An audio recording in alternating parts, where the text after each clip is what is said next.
आप सभी को 74वें गणतंत्र दिवस की हार्दिक बधाइयाँ। इस गणतंत्र दिवस के मौके पे हर नागरिक का कर्तव्य है कि गणतंत्र के मायने समझे और जो रिपब्लिक वैल्यूज़ हैं, उसको बढ़ावा दे और किसी देश के गणतंत्र होने के क्या मायने होते हैं।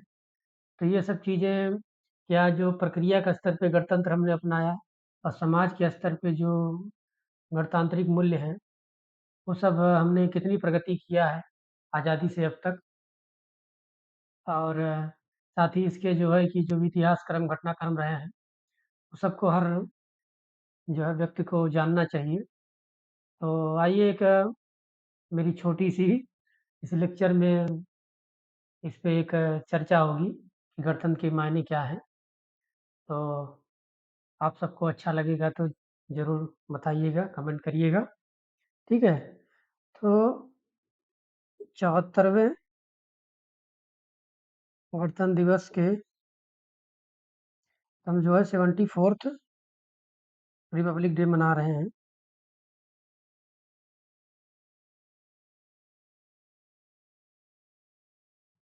ठीक है ना? अब देखिए आप मुख्यतः 3 जो है दिनों को रखते हैं जो है कि कहते हैं स्वतंत्रता दिवस है, ये गणतंत्र दिवस है। इनमें अंतर क्या है? कई लोग जो है कि जो उतना नहीं समझते तो 26 जनवरी को ही स्वतंत्रता दिवस और स्वतंत्रता दिवस को ही गणतंत्र दिवस समझते हैं, कहते हैं सब चीज़ें कही है, ऐसा नहीं है। तो यही सब चीज़ों को जो छोटी-छोटी चीज़ें हैं हम लोग समझने की कोशिश करते हैं। तो गणतंत्र दिवस है तो गणतंत्र दिवस पर ये सब चीज़ें भई पढ़ना चाहिए, समझना चाहिए। मेरा एक छोटा-सा प्रयास है। तो जो है कि एक आप पढ़ते हैं 15 अगस्त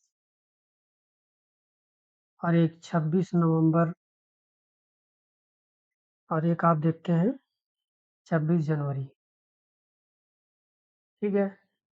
तो 15 अगस्त 1947 और इससे आप ले लीजिए 26 नवंबर 1949, ये 26 जनवरी 1950।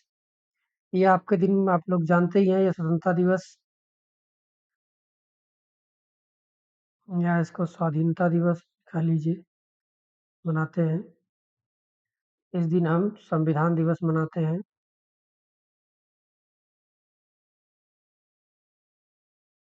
इस दिन हमारा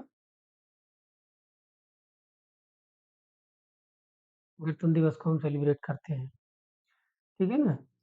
तो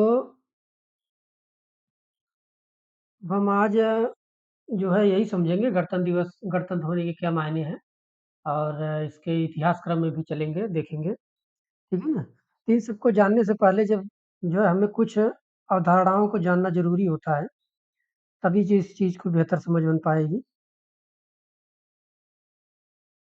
ठीक है ना?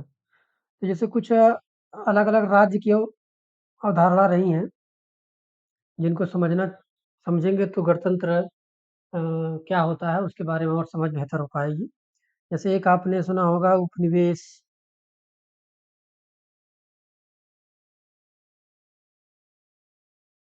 ठीक है ना?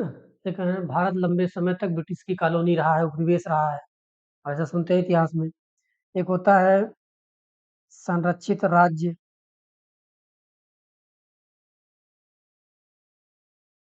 प्रोटेक्टोरेट स्टेट हो बोलते हैं इसको और एक होता है डोमिनियन। बहुत ज़्यादा नहीं, इसमें कम से कम एक साधारण समझ होनी चाहिए, सामान्य समझ, ठीक है? तो जिससे आप समझ पाएँ कि उपनिवेश डोमिनियन में क्या अंतर है, एक संरक्षित राज्य किसको कह सकते हैं और आगे है संप्रभु राज्य। यहाँ राज्य का मतलब देश स्तर की बात से समझ लीजिएगा, सॉवरेन स्टेट, ठीक है? उपनिवेश होने का मतलब होता है कि किसी बाह्य देश द्वारा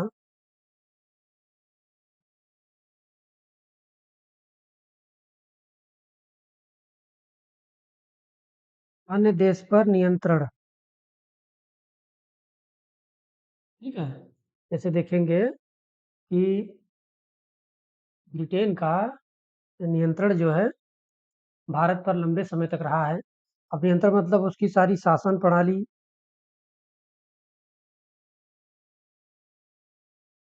ठीक है, पर नियंत्रण होता है और अन्य जो भी गतिविधियां होती हैं,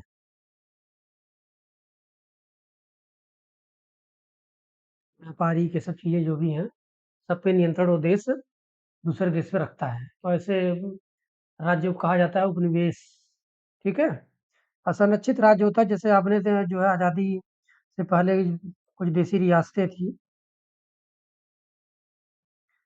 ठीक है, इन पे ब्रिटिश भारत का रूल जो है कुछ लागू होता था, जैसे जो है रक्षा मामले, बाह्य मामले, ये देशी रियासतें नहीं ले सकती थी रक्षा के स्तर पे और बाह्य विदेशी संबंधों के मामले पे। अब इस पर नियंत्रण जो है उस बड़े राज्य मतलब ब्रिटिश भारत का होता था, ब्रिटिश सरकार का नियंत्रण रहता था। तो अगर इस संरक्षित राज्य पे कोई हमला करता है, आक्रमण करता है, तो माना जाएगा कि इन्होंने हमारे ऊपर आक्रमण किया है। तो ऐसी स्थिति जो बनती है तो संरक्षित राज्य जो है इसको कहा जाएगा। हालाँकि देश के स्तर पे संरक्षित राज्य भारत नहीं रहा है। एक छोटे पॉकेट के ऐसे एरिया के स्तर पे, देशी रियासतों के स्तर पे, कुछ देशी रियासतें जो थी वो संरक्षित राज्य में उनको कह सकते हैं, ठीक है। डोमिनियन स्टेट का मतलब होता है कि इसमें मान लीजिए कि 2 स्टेट हैं, जैसे यस-1 है, यस-2 है, 2 मान लीजिए, ठीक है। तो यस-1 का यस-2 पर नियंत्रण तो नहीं है, मतलब यस-2 स्वतंत्र है, मतलब ये स्वतंत्र सरकार है इसकी, ठीक है। सरकार का मतलब इसकी अपनी संसद है या विधायिका है, कार्यपालिका है,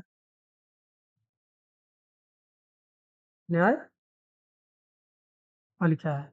सभी निर्णय लेने में स्वतंत्र है। इस पे यस-1 का कोई हस्तक्षेप नहीं होगा। लेकिन ये कहा जाएगा कि जो राष्ट्राध्यक्ष है यस-2 का,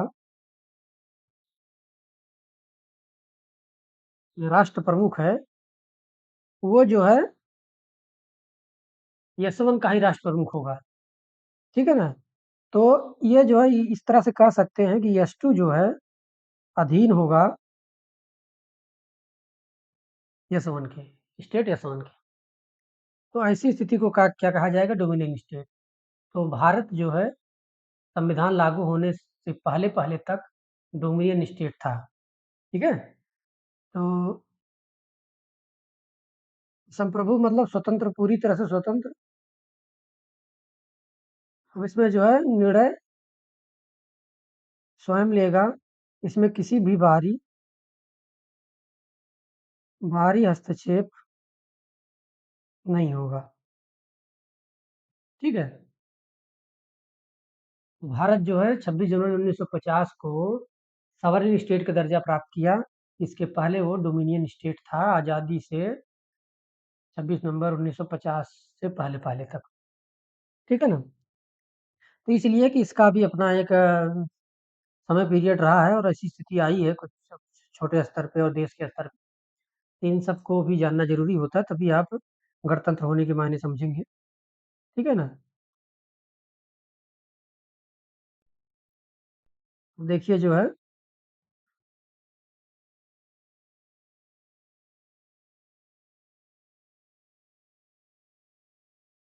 तो उपनिवेश का मतलब अगर दो सभी को इस राज्य के स्तर पे देखें तो यस-1 का पूर्ण नियंत्रण है यस-2 पर, ठीक है? और डोमिनियन में क्या है? यस-1 का यस-2 पे नियंत्रण नहीं है, बस ये कहा जाएगा यस-1 के अधीन होगा यस-2, ठीक है? और संप्रभु राज्य मतलब यस-1, यस-2 दोनों स्वतंत्र हैं और यस-2 पूरी तरह से निर्णय लेने में स्वतंत्र है। जो है इसकी ये संप्रभु है और इसके किसी बाहरी शक्तियों के दबाव में कोई कार्य नहीं कर रहा है, ठीक है ना? तो ऐसी स्थितियाँ हैं, तो ये सब जो है कहा जाता है। तो आइए जो है कि अब आगे बढ़ने से पहले थोड़ी-सी हम जो है एक यात्रा कर लेते हैं 15 अगस्त 1947 से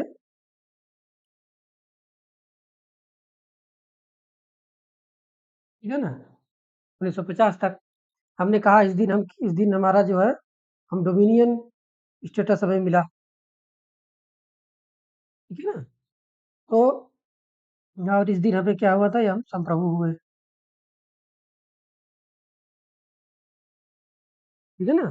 तो कई बार सवाल पूछा जाता है तो बच्चे इसमें गलती करते हैं कि जो है कि हम डोमिनियन स्टेट संप्रभु राज्य कब बना, देश ये सब चीज़ें आनी चाहिए और जब आप डोमिनियन और संप्रभु समझते रहेंगे तो आप ये पकड़ लेंगे कि कैसे क्या चीज़ें हुई हैं, ठीक है ना? तो अब देखिए ये 15 अगस्त 1947 का जो ये था कि इसमें देखेंगे भारतीय स्वतंत्रता अधिनियम 1947 ये ब्रिटेन की संसद ने पारित किया,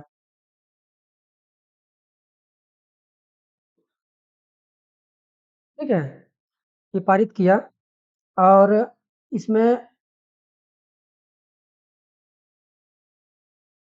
लिखा गया कि 15 अगस्त 1947 को भारत स्वतंत्र होगा। क्योंकि जो है कितनी बड़ी सत्ता का हस्तांतरण है, तो एक प्रक्रियागत होनी चाहिए और जो भी नियम प्रक्रियाएँ उस समय चल रही थी, उन सब के तहत होनी चाहिए, तभी उसकी वैधता जो है मजबूत होती है। इसलिए जो है ये किया गया। अब देखिए मोटा-मोटा ये समझ लेते हैं जैसे कि भारत स्वतंत्रता अधिनियम में क्या-क्या प्रावधान किए गए थे, ठीक है ना? तो जैसे इसमें लिखा गया कि जो है कि ब्रिटिश शासन समाप्त कर दिया जाएगा 15 अगस्त, ठीक है, मान लिया जाएगा जी इस अधिनियम के तहत। और आप देखेंगे उस समय कुछ वायसराय होते थे और कुछ एक समय बाद वायसराय और गवर्नर जनरल एक ही हुआ करते थे और गवर्नर जनरल हुए और यहाँ पे देखेंगे डोमिनियन के बारे में लिखा गया और इधर जो है संविधान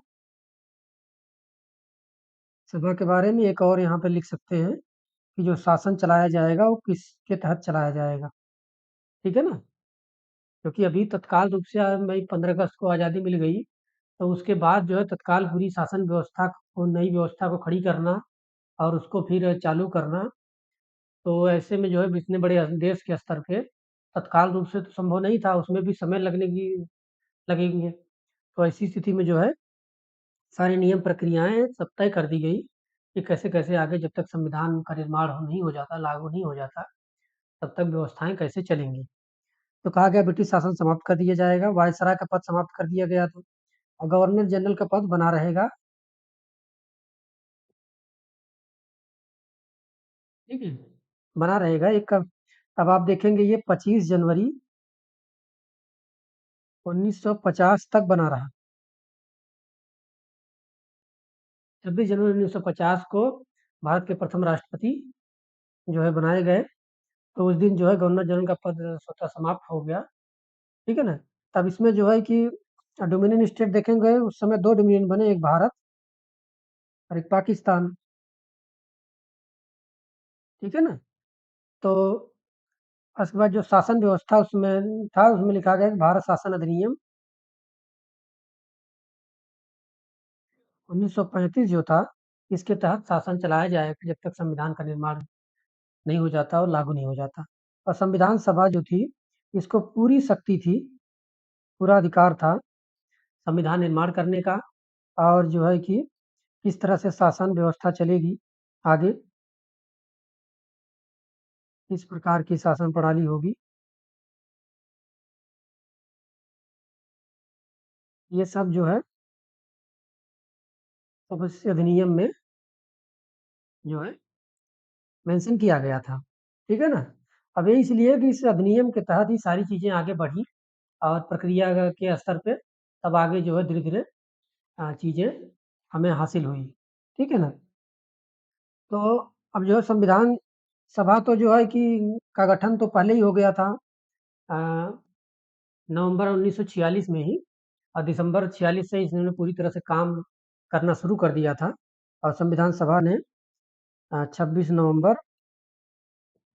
1949 को संविधान निर्माण का कार्य पूरा कर लिया।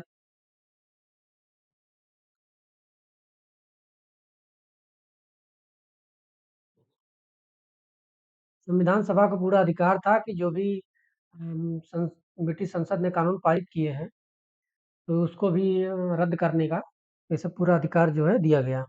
ठीक है ना? अब देखिए हम जब 26 जनवरी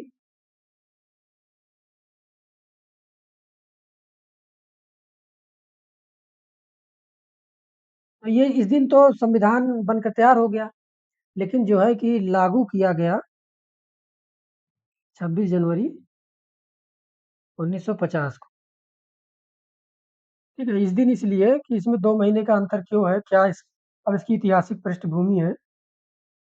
अब इसमें हम थोड़ा-सा ये समझ लेते हैं कि संविधान जब बना तो उसमें 395 अनुच्छेद थे, ठीक है? 394वें अनुच्छेद में लिखा गया कि जो है कि 300 हाँ, 394 में लिखा गया कि जो है कि तत्काल रूप से कौन-कौन से कानून प्रभावी होंगे, ठीक है? संविधान निर्माण के तुरंत बाद, ठीक है? जैसे उस समय नागरिकता और जो है कि चुनाव आयोग, ये सब चीज़ें, चुनाव की प्रक्रियाएँ, ये सब का जो है कि कानून तत्काल रूप से लागू कर दिया गया। बाकी जो है कि जो पूरा संविधान था वो 26 जनवरी को लागू हुआ। इस दिन हम गणतंत्र हुए संवैधानिक रूप से, तो इस दिन जो है कि अब ये कहा जाता है गणतंत्र होने में 26 जनवरी का एक महत्वपूर्ण योगदान है। 26 जनवरी को संविधान लागू हुआ इसलिए गणतंत्र दिवस मनाते हैं। लेकिन गणतंत्र होने के और भी मायने हैं, सिर्फ़ एक ही एक कारण नहीं है, ठीक है ना? सिर्फ़ एक ही एक कारण नहीं है, तो इसलिए जो है आगे समझना चाहिए कि गणतंत्र क्या और क्या-क्या मायने हैं, ठीक है ना? अब जैसे कि कुछ प्रावधान तो लागू कर दिए गए, कुछ नहीं, लेकिन ये माना जाता है कि संविधान का लागू होना 26 जनवरी को ही लागू होगा, ठीक है ना? तो ये जो है कि माना जाता है कि ऐसी चीज़ है। अब इसका जो है कि 26 जनवरी का दिन ही क्यों चुना गया, इस पर चर्चा करते हैं। फिर गणतंत्र के और क्या मायने हो सकते हैं, क्या-क्या वो जो है कि कंडीशन है, जिसको अगर है तो उसको हम गणतंत्र बोल सकते हैं, ठीक है ना? अब जैसे कि अब इसके लिए हम ऐतिहासिक कुछ पृष्ठभूमि में चलते हैं, क्योंकि देखो थोड़ा-सा वहाँ समझेंगे तो यहाँ तक और क्लैरिटी आएगी, ठीक है ना? ऐतिहासिक पृष्ठभूमि में हम एक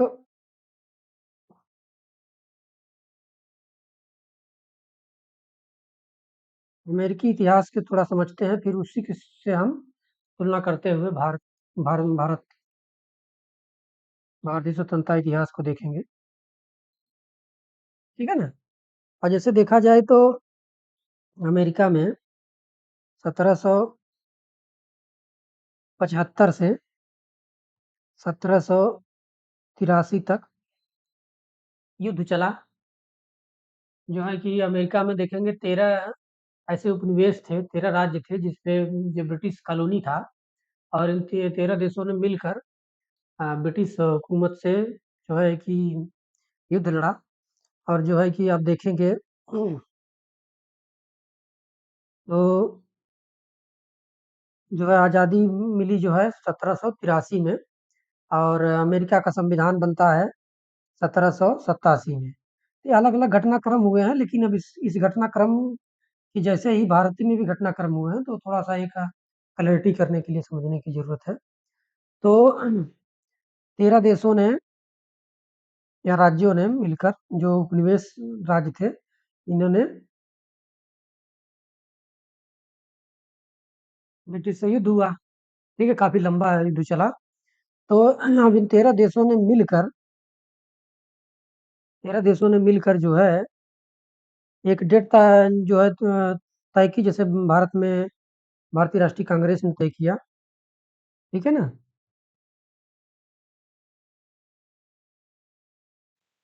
13 देशों ने जो है मिलकर ब्रिटिश जो है कि ब्रिटिश से युद्ध लड़ा, और 4 जुलाई 1776 को इन 13 देशों ने मिलकर स्वाधीनता की घोषणा कर दी।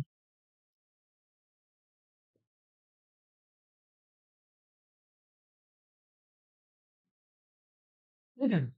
लेकिन अब इनको आज़ादी कब मिली?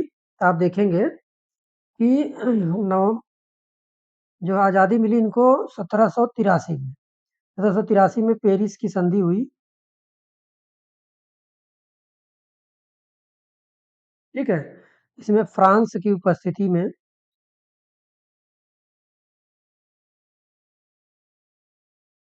अमेरिका और ब्रिटेन के बीच समझौता हुआ, और ब्रिटेन ने जो है अमेरिका को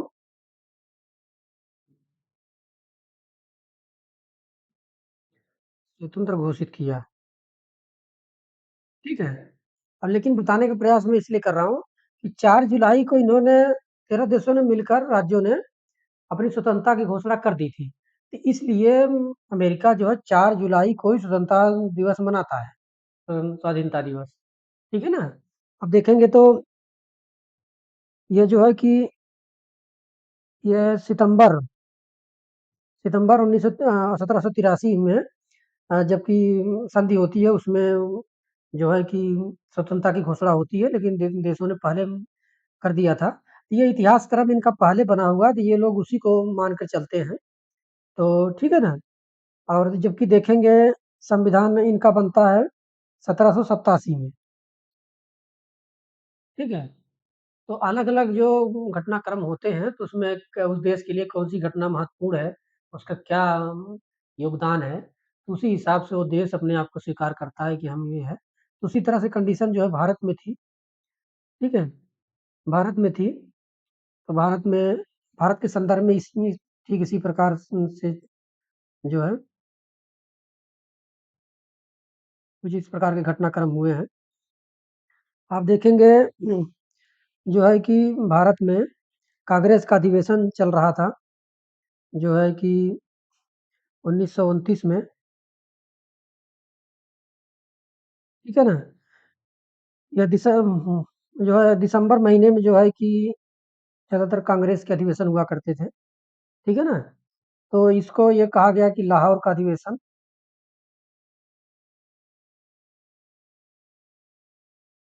ठीक है ना? अब देखेंगे उस समय जो है कि सुभाष चंद्र बोस और नेहरू जो है,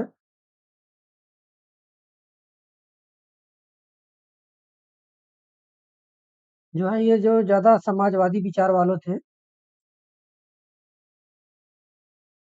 इनका कहना था कि हमें जो है डोमिनियन नहीं चाहिए।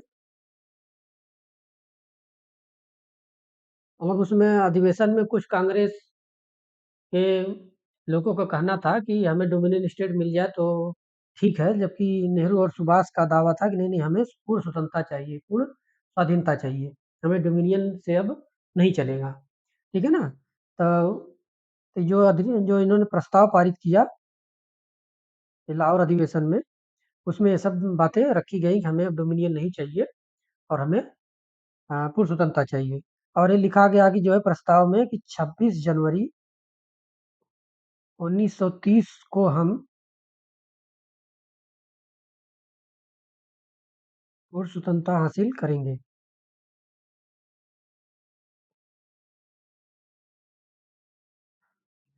ठीक है? तो अब ये इसलिए ये तारीख अब जो है यहाँ महत्वपूर्ण हो गई कि 26 जनवरी 1930 को, जैसे अमेरिका में हमने बताया कि जो देशों ने मिलके तय किया था अपना स्वतंत्रता दिवस, स्वाधीनता दिवस, उस दिन को वो आज भी मनाते आए हैं। तो भारत में उस समय कांग्रेस भारतीय राष्ट्रीय कांग्रेस ने जो तय किया था प्रस्ताव में और उसके अनुसार जब वो तिथि 26 जनवरी 1930 की आई, तो इस दिन से ही जो है स्वाधीनता दिवस की घोषणा की गई। अरे देखेंगे आज़ादी के पास के पहले तक हम ये दिवस जो है मनाते आ रहे थे, ठीक है? 26 जनवरी को। जो है कि आप देखेंगे यात्रा लगभग 17 सालों की यात्रा में हमने इसी तरह से हम मनाते आए हैं। इसका एक अपना ऐतिहासिक महत्व हो गया बन गया था और इसने अपने मूल्यों को स्थापित कर लिया था भाई जिस 26 जनवरी के। तो इसको जो है कि संविधान में और एक देश के स्तर पे इसका महत्व, इसकी पहचान इस दिवस की बनाना बहुत ज़रूरी था। तो संविधान सभा ने ये तय किया फिर कि जो है 26 जनवरी का महत्व को बनाए रखने के लिए ये जो है कि ये कहा गया कि संविधान जो लागू होगा वो 26 जनवरी 1950 से लागू होगा। ये जो है कि हाँ, बाकायदा जो है लिखा गया हमारे संविधान में, ठीक है ना? ये अनुच्छेद अ, संविधान के अनुच्छेद 395 में जब आप पढ़ेंगे, तो उसमें लिखा गया है कि जो भारत की स्वतंत्रता अधिनियम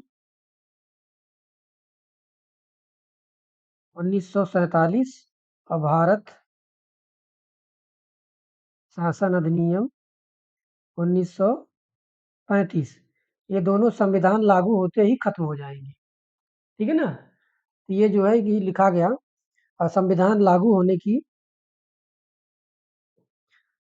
की तिथि जो होगी 26 जनवरी 1950 होगी, ठीक है ना?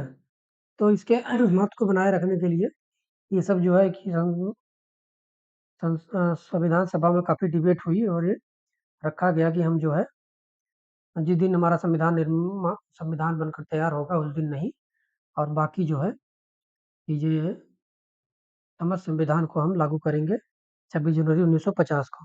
अब देखिए जब ये भारत शासन अधिनियम खत्म हो गया, इसमें लिख दिया गया न 395 आर्टिकल में अनुच्छेद में, इसका मतलब अब क्या हो गया कि अब ये डोमिनियन से भारत तब किसमें हो गया? संप्रभु में हो गया, ठीक है? और क्या हो गया? संप्रभु के बाद अब ये गणराज्य हो गया, ठीक है? क्योंकि अब यहाँ पे अब गवर्नर जनरल ना होके अब क्या हो गए? राष्ट्रपति हो गए, भारत के राष्ट्रपति। भारत के राष्ट्रपति अब जो है कि बनाए गए। तो अब जो है गवर्नर जनरल का पद समाप्त हो गया अर्थात अब जो है कि भारत किसी अन्य देश के अधीन नहीं रहा, ठीक है ना? तो ये जो है कि आप देखेंगे कि इसलिए 26 जनवरी का महत्व जो है बढ़ जाता है कि 26 जनवरी क्या है इस दिन ही क्यों मनाए जाते हैं, ठीक है ना?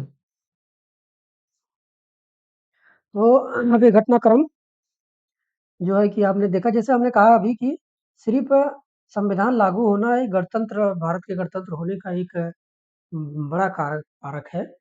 लेकिन साथ ही साथ और एक गणतंत्र की क्या विशेषताएँ होनी चाहिए, ठीक है ना? इसको मेन उद्देश्य समझने का ज़्यादातर ये हो रहता है इसको जो है कि इस पे ज़्यादातर बातें नहीं होती, ठीक है ना? तो जैसे कि अब इसमें देखा जाए तो गणतंत्र का जो शब्द है रिपब्लिक शब्द है, ये जो है री लैटिन शब्द के रिपब्लिका शब्द से आया है, जिसका मतलब होता है जनता जनता जनता द्वारा राष्ट्राध्यक्ष का चयन, ठीक है? जनता के द्वारा। तो गणतंत्र होना अब जैसे देखा जाए गणतंत्र में भारत जो है गणतंत्र है लेकिन ब्रिटेन एक गणतंत्र नहीं है। क्यों? क्योंकि जो वहाँ पे राष्ट्राध्यक्ष हैं, उनका चुनाव नहीं होता, वो वंशानुगत है, ठीक है ना? तो वो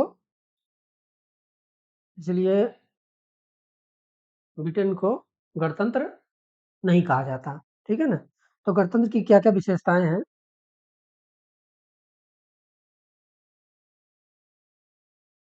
पहली शर्त है गणतंत्र की कि राज्य का प्रमुख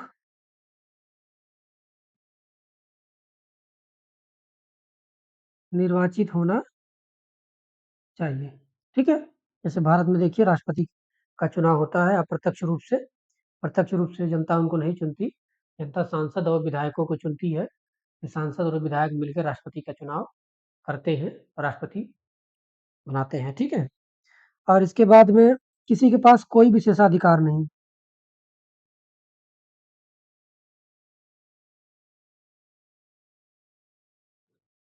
ठीक है ना? जैसे कि हम इस खानदान के हैं तो हमें हमारे पास विशेषाधिकार होनी चाहिए, हमारे पास कुछ अलग सुविधाएँ होनी चाहिए, हमारे लिए अलग कानून होना चाहिए, ऐसा नहीं होना चाहिए।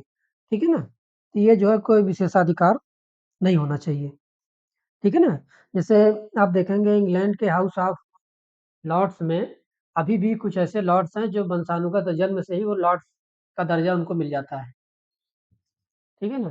तो वो जो है कि स्थिति कही जाती है कि वो विशेषाधिकार वाली, तो ये भी एक शर्त है जो कि इंग्लैंड मतलब ब्रिटेन जो है गणतंत्र नहीं है कि हाउस ऑफ लॉर्ड्स में अभी भी कुछ मेंबर हैं जिनके पास विशेषाधिकार मौजूद है, बाकी राष्ट्राध्यक्ष का चुनाव होता नहीं, वो वंशानुगत होते हैं। तो ये जो है गणतंत्र की शर्त को पूरी नहीं करते। तो और आप देखेंगे जो जो भी सरकारी पद हैं,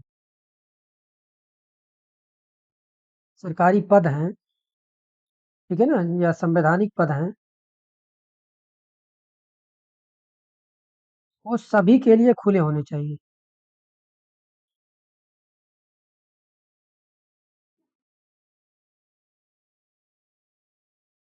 भारत में राष्ट्रपति बनना है तो हर किसी के लिए खुला हुआ है। राष्ट्रपति बनने की योग्यता रखते हैं तो आपका आप चुनाव लड़ सकते हैं। प्रधानमंत्री बनने के लिए एक सांसद की योग्यता होनी चाहिए। तो सांसद की जो है योग्यता आप पूरी करते हैं तो सांसद आप बनकर प्रधानमंत्री बन सकते हैं। ठीक है? उसी तरह विधायकों का है। अब जैसे मान लीजिए आपको सिविल सर्विसेज़ क्वालीफ़ाई करना है, जिलाधिकारी बनना है, आईपीएस बनना है, उसमें भी आपको क्या है, ये सबके लिए खुले हुए हैं विकल्प जो योग्यता रखते हैं वो अपना परीक्षा के माध्यम से इसमें आ सकते हैं। इसका मतलब जो भी सरकारी पद है वो सभी के लिए खुले होने चाहिए, तभी गणतंत्र माना जाएगा। ठीक है ना? और एक चौथी शर्त है लोकप्रिय संप्रभुता। लोकप्रिय संप्रभुता अर्थात जो है सत्ता जनता के हाथ में होनी चाहिए।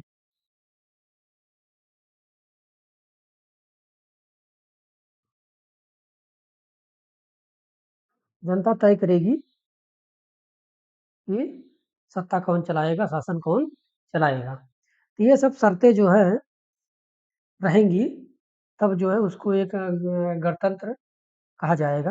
अब भारत में देखेंगे तो ये सब चीज़ें मौजूद हैं, इसलिए भारत को कहा जाएगा भारत एक गणतंत्र है, भारत एक रिपब्लिक है। ठीक है ना? अब जैसे देखा जाए कि थोड़ा-सा एक संबंध है डेमोक्रेसी में, मोनार्की में और रिपब्लिक में। ठीक है ना? अब जैसे कि कुछ देखिए जैसे मान लीजिए एक ये गोला है मोनार्की का, राजतंत्र का। राजतंत्र मतलब सारा सत्ता प्रमुख जो है वो राजा होगा और उसके अनुसार ही सारे कार्य होंगे। और ये जो है आपका मान चलिए कि ये रिपब्लिक है और ये जो है बीच का हिस्सा ये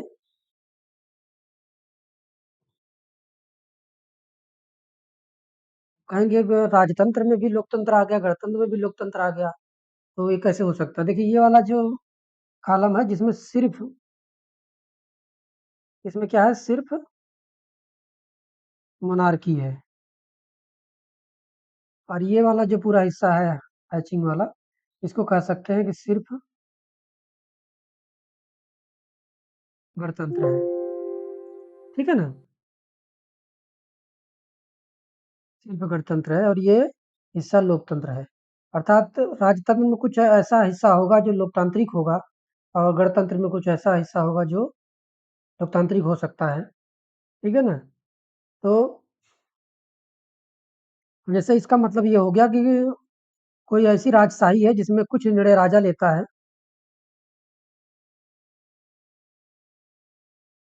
और कुछ निर्णय जनता लेती है।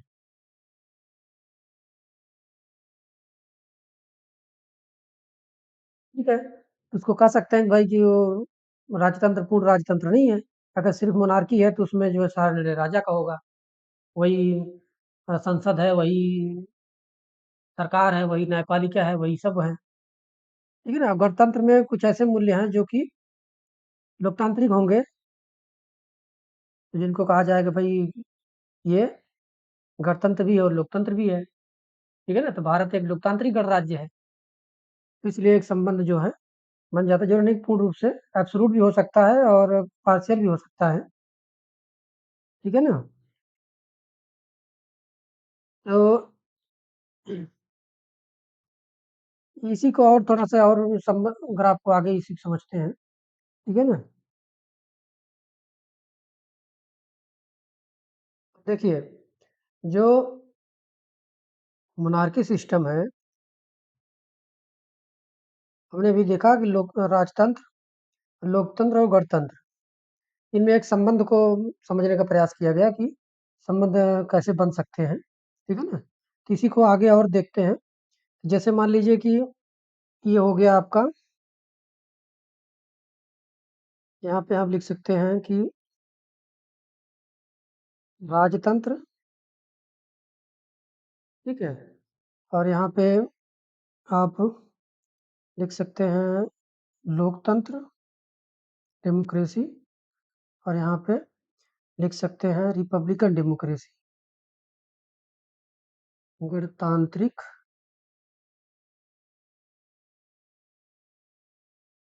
लोकतंत्र, ठीक है ना? अब देखिए राजतंत्र भी 2 तरह का माना जा सकता है। एक जो है मान लीजिए एब्सोल्यूट, पूर्ण राजतंत्र,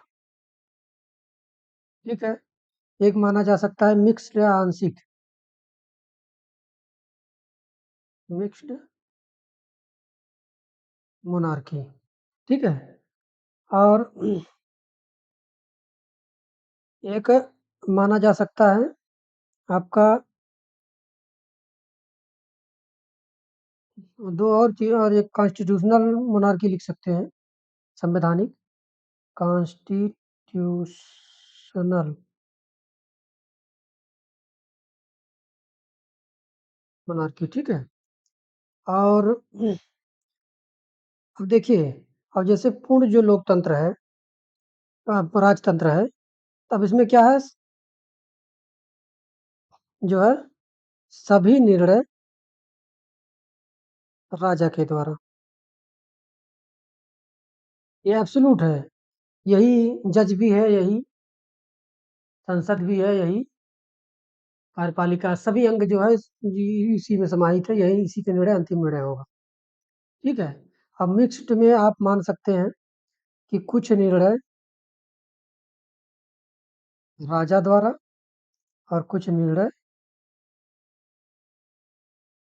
जनता द्वारा।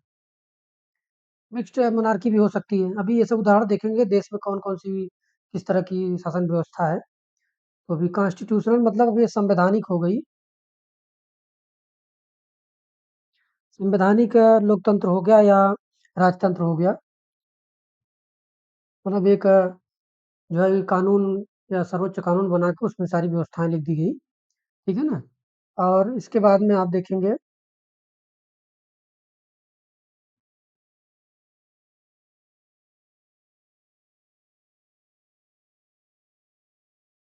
अब देखिए जो गणतांत्रिक लोकतंत्र है इसमें क्या है, राजा है ही नहीं, ठीक है? समस्त निर्णय किसके द्वारा लिया जा रहा है? जनता के द्वारा,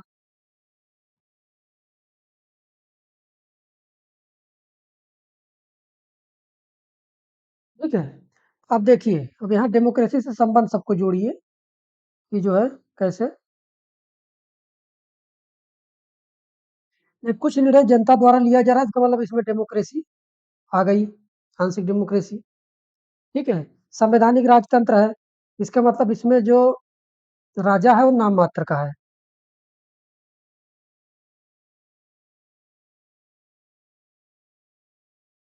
इसके पास शक्तियाँ नहीं है।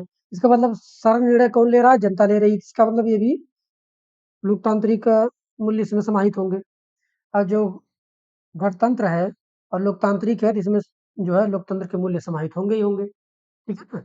जनता द्वारा समस्त निर्णय लिए जा रहे हैं तो ये कहा जाएगा कि अब इसमें राज्य प्रमुख जो है कि र राज्य प्रमुख को कौन चुन रहा है? जनता द्वारा चुना जा रहा है,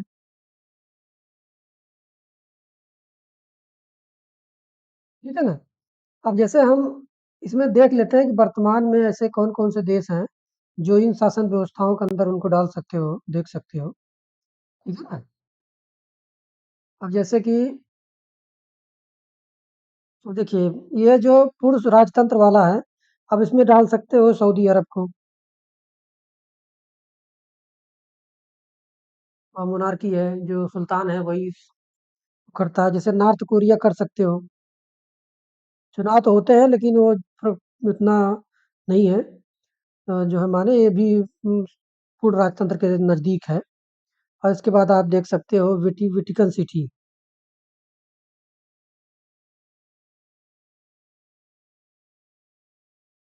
ये जो है इसमें पूर्ण राजतंत्र है। और मिक्स्ड राजतंत्र में आप जैसे देखेंगे कुछ निर्णय जनता द्वारा लिए जा रहे हैं, कुछ इस जो है कि राजा निर्णय ले रहा है। जैसे इसमें देखेंगे वर्तमान में ओमान देश हो गया और जॉर्डन हो गया, ठीक है ना? ये सब भी मिक्स्ड मोनार्की सिस्टम में आते हैं। संवैधानिक राजतंत्र में आप यहाँ ब्रिटेन का नाम पहले दे सकते हैं, ठीक है ना? ब्रिटेन भी है, नाम मात्र का राजा है इनके पास। स्कैंडिनेवियाई देखो विकसित देश हैं सब, नॉर्वे है, स्कैंडिनेवियाई कंट्री मतलब नॉर्वे है, स्वीडन है, ठीक है? और आप देख सकते हो इसमें डेनमार्क है, ठीक है? आप देखेंगे ग्रीस है, देखिए यूरोपीय कंट्रियों में जो है इतने जो है विकसित देश भी हम जो है कॉन्स्टिट्यूशनल मोनार्की में जो है हैं। और आप देखेंगे इधर अभी ये कहते हैं कि ऑस्ट्रेलिया, न्यूजीलैंड और कनाडा,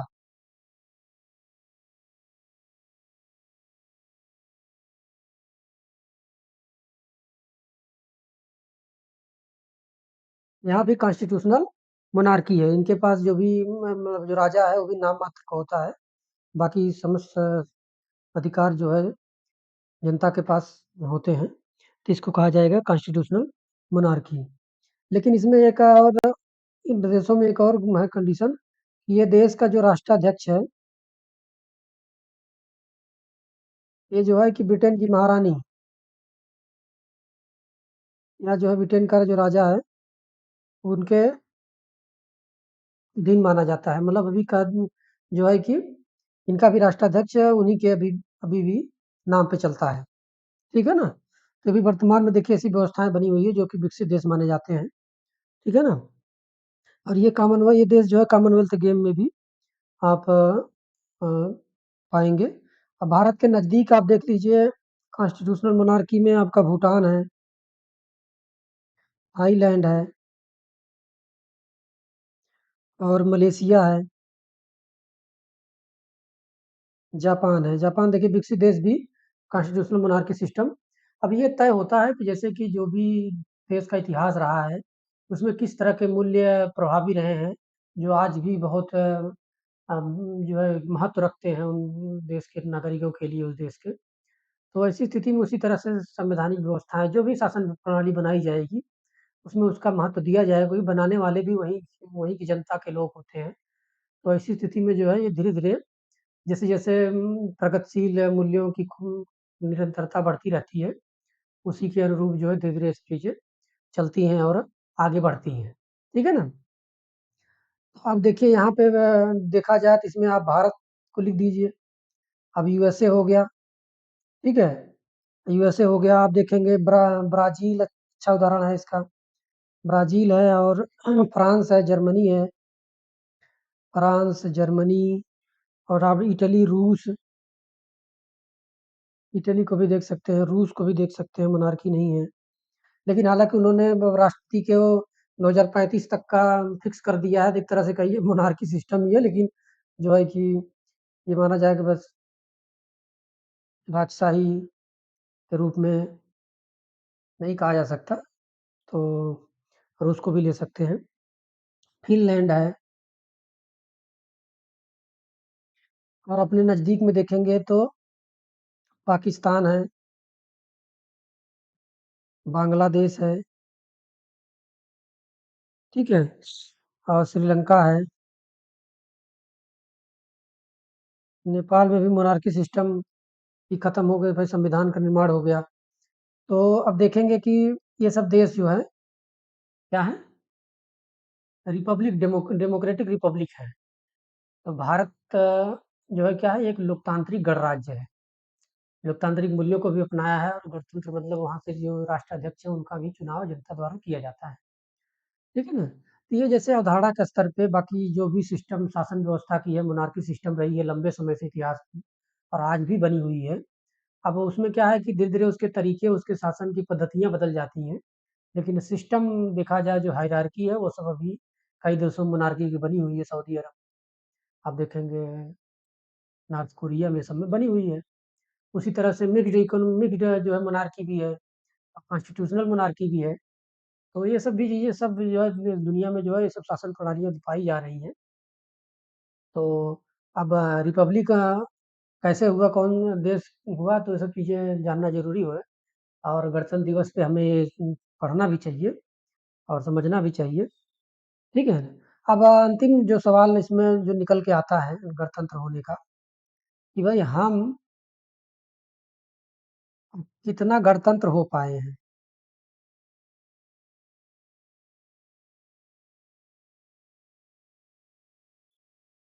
हम कितना गणतंत्र हो पाए हैं?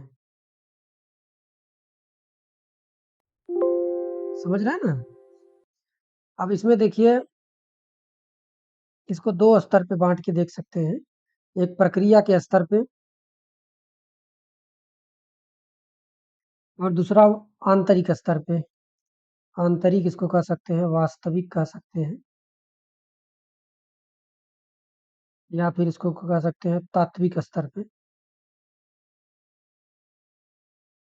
ठीक है ना? इस स्तर पे हम कितना अपने आप को गणतंत्र को बना पाए हैं, ये सब जो है प्रक्रिया का स्तर पे देखिए जो भी उसके प्रावधान हैं, हमारे पास हेड ऑफ़ स्टेट जो है चयनित होता है, सही भाई राष्ट्रपति का चुनाव होता है, ये भी ठीक है और हमारे यहाँ किसी विशेषाधिकार नहीं है किसी के पास। ये भी चीज़ें भाई हमने प्राप्त कर ली है और आप देखेंगे कि जो भी सार्वजनिक पद हैं, वो सभी के लिए खुले हुए हैं, आप ये भी देख सकते हैं और आप देख सकते हैं कि जो लोकप्रिय संप्रभुता है, वो भी बनी हुई है भारत में।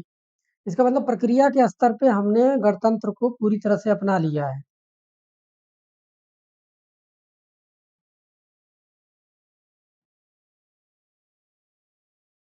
ठीक है? पूर्ण रूप से अपना लिया है और लेकिन अब ये जो है कि अब आगे देखेंगे इस स्तर पे कि वास्तव में जो है कि हमने कितना लोकतंत्र जो है कि व्यवहार में कितना हमने अचीव किया है, ठीक है ना? तो अब देखिए यहाँ पे, अब जैसे कि देखा जाए यदि पहला हम मान लें कि राजनीतिक स्तर पे देखेंगे अगर बात करें, राजनीतिक स्तर पे आप देखिए जो भी राजनीतिक दल हैं,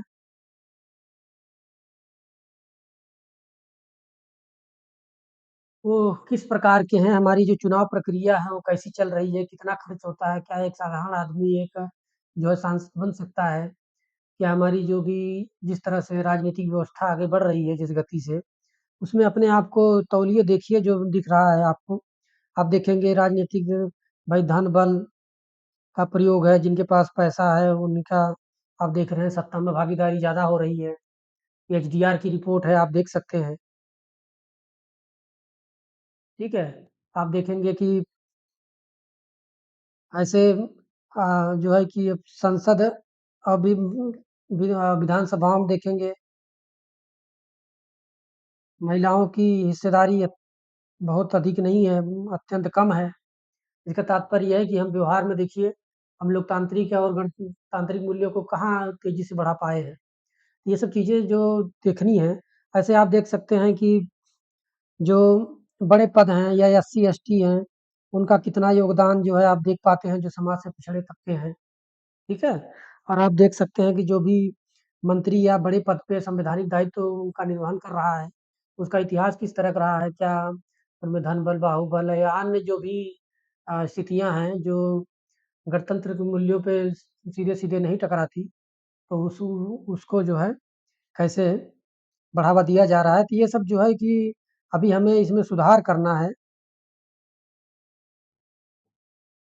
तो गणतंत्र दिवस पे हमारी ज़िम्मेदारी है कि हम जो है ये सब राजनीतिक दलों या जो भी राजनीतिक प्रणाली है, राजनीतिक स्तर पे जो भी प्रक्रियाएँ चलती हैं, उसमें ज़्यादा से ज़्यादा लोकतांत्रिक हो, ज़्यादा से ज़्यादा हम गणतंत्र के मूल्यों को, रिपब्लिक वैल्यूज़ को हम जो है बड़ा बढ़ावा दे पाएँ, ऐसा हमारा दायित्व होना चाहिए। एक नागरिक के होने के नाते भी हमारा कर्तव्य भी बनना चाहिए। ठीक है ना? उसी तरह से आप जैसे न्यायपालिका का स्तर पे भी देख सकते हैं। न्यायपालिका के स्तर पे देख सकते हैं कि अभी देखेंगे आदमी जो है कि अधिकांश जो है कि न्यायाधीश जो है, न्यायाधीश के घरानों से हैं और इसमें ऐसी प्रक्रिया है कि न्यायाधीश का की नियुक्ति न्यायाधीश ही करता है। ये भी एक लोकतांत्रिक प्रणाली में जो है कि बड़ा विरोधाभास है, कैसे जो है ऐसे व्यवस्थाओं को हमने अपनाया है। ठीक है ना? और आप देखेंगे कि जो महिलाओं का प्रतिनिधित्व है,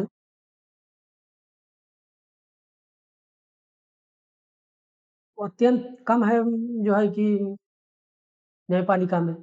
ये भी बहुत बड़ी कमी है जो कि हमारे इस शासन प्रणाली में कभी समाज जो है, इस तरह से अभी इन मूल्यों को बढ़ावा नहीं दे पा रहा है। और समाज जो है अभी भी महिलाओं को वही चाहता है कि जो है, इनका दायित्व जो है घर तक सीमित रहे। बाहरी दायित्वों से जो है इनको जोड़ने का प्रयास अत्यंत ही कम होता है। हालाँकि प्रयास जिस स्तर पे हो रहे हैं, उसकी गति बहुत धीमी है और उसको अचीवमेंट करने में हमें बहुत वर्ष लगेंगे। ठीक है? तो ये सब चीज़ें हमें गणतंत्र होने के लिए आभास कराती हैं कि जो है कि हम गणतंत्र तो हैं, पर अब जो है समाज के स्तर पे कैसे हैं। अब वंशानुगत व्यवस्था है, कोई मंत्री के बेटा है तो मंत्री बन जा रहा है, अगर योग्यता नहीं भी लगती तो भी बन जा रहे हैं, पैसे अन्य अन्य जो भी चीज़ें हैं।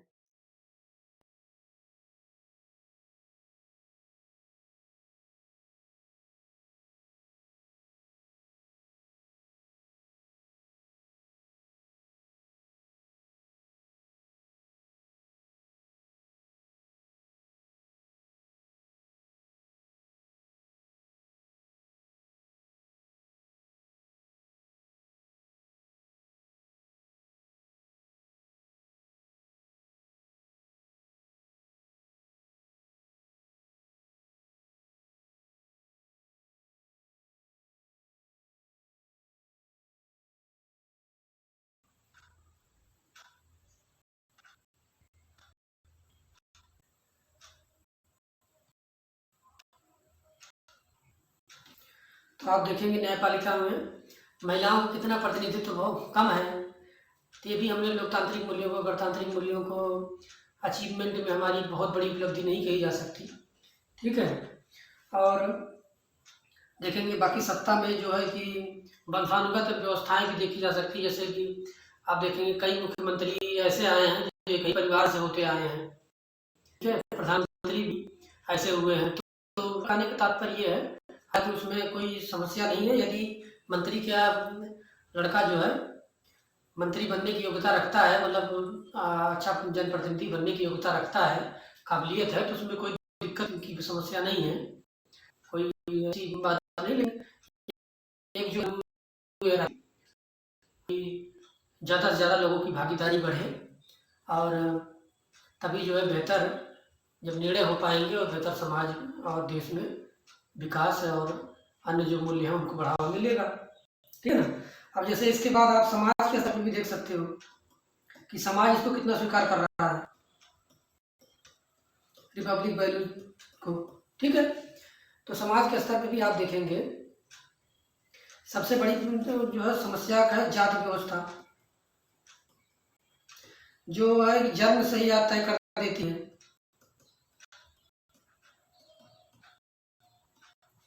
आप इलीट क्लास के हो,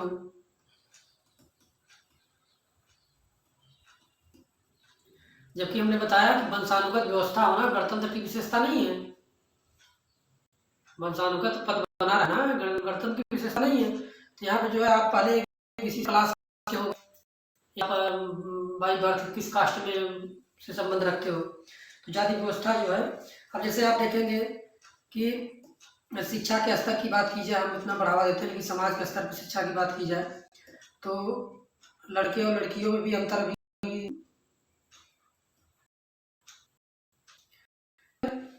लड़के लड़कियों में भी अंतर है। जो अब हायर एजुकेशन के लिए जाना है तो जो है जो उसमें वरीयता लड़कियों को मिलेगी। लड़कियों को जो है कि अगर नज़दीकी अगर शिक्षा व्यवस्था है तो वहाँ पे कर लेंगी। बाहर जाने के लिए अभी भी उतना बढ़ावा नहीं दिया जाता। प्रयास होते हुए भी अपने बेहतर प्रयास किस रखा जा सकता, ठीक है ना। ये सब चीज़ें जो हैं बाकी जो सामाजिक मूल्य हैं वो भी कई बार उसको बढ़ावा नहीं देते कि घर में जो चलनी है वो गार्जियन जो है वो उसमें जो मेन मालिक है उन्हीं का योगदान होता है, महिला का योगदान नहीं था या बहुत ही कम माना जाता है। देखेंगे तो उसमें ये सब चीज़ें क्या जो है आप देखेंगे समाज के स्तर पे, न्यायपालिका के स्तर पे, कार्यपालिका के स्तर पे, संसद के स्तर पे, ये सब जो भी हमने शासन व्यवस्था अपनाया है उसमें समाज कितना योगदान दे रहा है, किस स्तर से बढ़ावा दे रहा है गणतांत्रिक मूल्यों को। तो जब इनकी हमारे पास समझ रहे नागरिक होने के नाते हमारा हम उसको बेहतर सुधार की ओर बढ़ पाएंगे और एक बेहतर जो है शासन पद्धति को हम आगे ले जा पाएंगे, ठीक है ना। कोई व्यवस्था बनाई जाती है तो व्यवस्था में लोग चलाने वाले लोग तो किस तरह के मूल्य हैं, कैसी मूल्यों पे ज़्यादा विश्वास करते हैं और उनमें हमारे जो गणतंत्र के मूल्य हैं, लोकतांत्रिक मूल्य हैं, उसमें कितना एक दूसरे के विरोधाभासी रखते हैं, कितना उसमें कॉन्ट्राडिक्ट करते हैं। अब लोग अहमियत देते हैं, ये सब भी समाज में चीज़ें होती हैं। हर कोई संवैधानिक पद पे जाता है तो समाज से ही जाता है, तो ये सब चीज़ें देखी जाती हैं। फिलहाल जो है कि हमें ये सोचना चाहिए कि हम जो है अन्य देशों की अन्य से कई देशों की तुलना में हम बेहतर हैं और हमने गणतंत्र को अपनाया है। हम हमारी पद्धति सत्ता में आएगा कौन नहीं आएगा इसकी निर्णय करती है, ठीक है। इसलिए आप संविधान की प्रस्तावना में हम भारत के लोग से सब शुरुआत होता है, तो बहुत बड़ी बात है हम लोगों के लिए। तो हमें जो है इस पर गर्व होना चाहिए कि जो है कि हमारे पास इतने मौलिक अधिकार हैं, अन्य भी प्रकार के अधिकार हैं जो कि हमें आगे बढ़ने की प्रेरणा देते हैं, हमें स्पेस क्रिएट करते हैं, ठीक है ना। जैसे फ्रीडम ऑफ स्पीच का स्पेस इतना बड़ा है कि जो है कि आप जो है उसमें अपनी बातों को रख सकते हैं, लोगों तक पहुंचा सकते हैं, ठीक है ना। तो कुल मिलाकर है जो हमारा सार है इस होने का, उसमें क्या देखा जाए कि हम तो बहुत बहुत सारे देशों से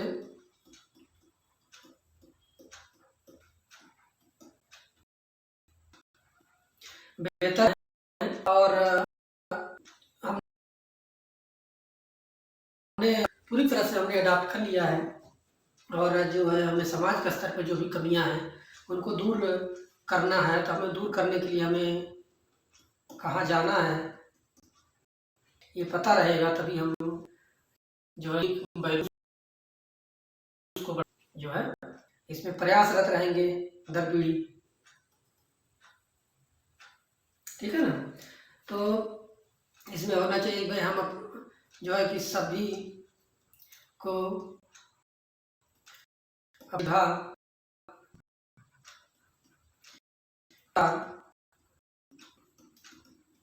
आगे बढ़ने का अवसर मिले,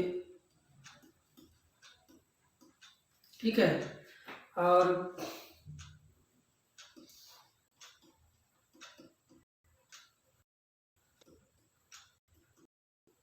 हम सभी होनी